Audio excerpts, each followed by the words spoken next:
Greetings, thrill seekers. It's time to dim the lights and dive into the darkness with quick scare. Prepare for a roller coaster of frights as we explore the uncanny.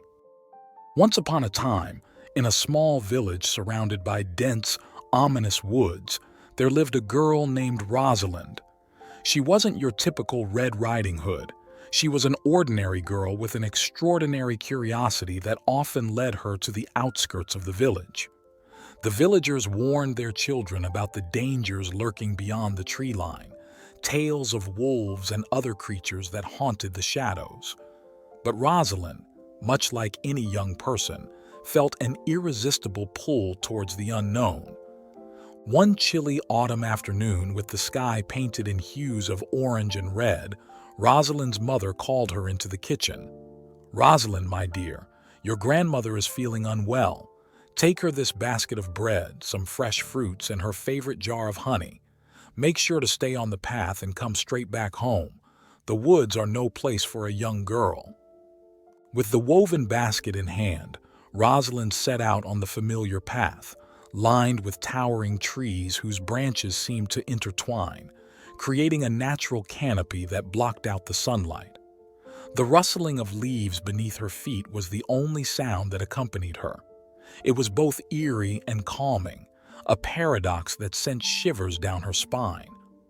As she walked deeper into the woods, the air became colder and the atmosphere more foreboding. Unfazed by the ominous setting, Rosalind hummed a tune to herself, clutching the basket tightly. The tales of wolves and other creatures seemed like distant echoes, mere bedtime stories meant to scare children. Eventually, she reached her grandmother's quaint cottage nestled in a small clearing. The place looked untouched by time, surrounded by wildflowers and encroaching vines that painted a picturesque scene. However, upon entering, Rosalind's excitement turned into unease. The air inside was heavy, and the familiar scent of her grandmother's warm embrace was replaced by a strange, metallic tang. "Grandmother, it's me, Rosalind," she called out, but there was no response. The only sound was the creaking of the cottage and the muffled wind outside. She approached her grandmother's bedroom slowly, hesitating to push open the door. What she saw made her gasp in horror. The room was in disarray, furniture overturned, and the bedclothes stained with a dark, ominous liquid. The old woman lay motionless on the floor, her once kind eyes now vacant and lifeless. Rosalind's heart raced and she stumbled backward, dropping the basket. Panic set in as she realized the grim reality of the situation. Someone or something had attacked her grandmother, and that same menace might still be lurking nearby. Frantically, she fumbled for her phone to call for help, but there was no signal in the heart of the dense forest. With no other choice, she decided to leave the cottage and run back to the village to fetch assistance. As she hurried through the woods, the once familiar path now seemed like an intricate maze designed to keep her captive. The trees that once stood tall and welcoming now loomed over her like silent spectators, casting elongated shadows that danced in the twilight. Rosalind's breaths quickened as a guttural growl echoed through the woods. She dared not look back, fearing what monstrous entity might be pursuing her. The once charming forest had transformed into a sinister realm, and the line between reality and nightmare blurred with every step. Just as she thought she couldn't go any further, a figure emerged from the shadows. A creature, neither fully wolf nor fully human, with eyes that glowed like fiery embers. It spoke, its voice a twisted melody that sent shivers down Rosalind's spine. "Rosalind, my dear, did you really think you could escape?" The creature revealed itself to be her grandmother, or what was left of her. A curse, a malevolent force that had taken possession of the old woman's body. The once kind eyes now burned with a hunger that chilled Rosalind to the bone. "You were supposed to be my savior, my vessel to escape the confines of this wretched forest," the creature snarled. "But you betrayed me by calling for help. Now, you shall join me in the shadows." Rosalind's mind raced as she tried to make sense of the nightmare unfolding before her. The tales of wolves and creatures weren't just stories. They were warnings, cautionary tales that she had dismissed in her youthful arrogance. In a desperate bid for survival, Rosalind sprinted through the forest, her grandmother's twisted form in pursuit. The once familiar path now seemed to warp and twist, leading her deeper into the heart of the darkness. The shadows enveloped her, and the air grew thicker with each passing moment. Just when she thought her strength would give out, she stumbled upon an ancient altar hidden deep within the woods. Strange symbols adorned its surface, and an otherworldly energy pulsed through the air. With no other option, she placed her hand on the altar, a blinding light enveloping her. When she opened her eyes, she found herself back at the edge of the village, the ominous woods behind her. The basket lay at her feet, the bread and fruits untouched. The sun had set, and the village was shrouded in an eerie silence. Rosalind, now haunted by the memories of that dreadful night, struggled to convince the villagers of the supernatural horrors lurking in the woods. They dismissed her tale as a feverish nightmare, and the once bold girl became an outcast in her own community. Years passed, but the woods retained their malevolence, claiming the occasional lost soul. Rosalind, burdened by the weight of her past, became the village's cautionary tale, a living ghost warning of the horrors that lurked beyond the tree line. And so, the legend of Rosalind, the girl who escaped the clutches of the cursed woods, lived on in hushed whispers among the villagers. Little did they know that the shadows cast by those ancient trees concealed a darkness that hungered for more than just a lone girl's escape. The curse persisted, waiting for the next unsuspecting victim to wander into the depths of the haunted forest. Hey there, folks! Have you ever heard the real story of Cinderella? Not the one with the pumpkin carriages and fairy godmothers, but the dark, twisted tale that's been buried under layers of sugar-coated fantasy? Well, buckle up, 'cause you're in for a ride. My name's Jack, and I'm here to spill the beans on the real Cinderella, a tale that will chill you to the bone. Forget about glass slippers and charming princes.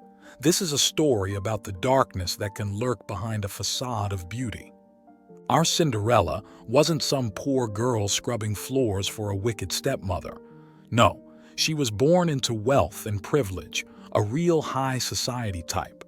But don't be fooled by the glitz and glamour. Evil doesn't always wear rags. Cinderella's real name was Eleanor, and she had it all: wealth, beauty, the works. She lived in a sprawling mansion with her widowed father, who was a powerful man in the city. Eleanor was the apple of his eye, and he would do anything to keep her happy. Now, Eleanor wasn't the kind and gentle soul you might expect.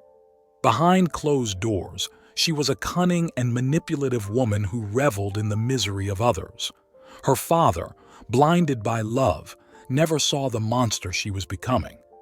One day, he brought home a new wife, a kind and gentle woman named Margaret.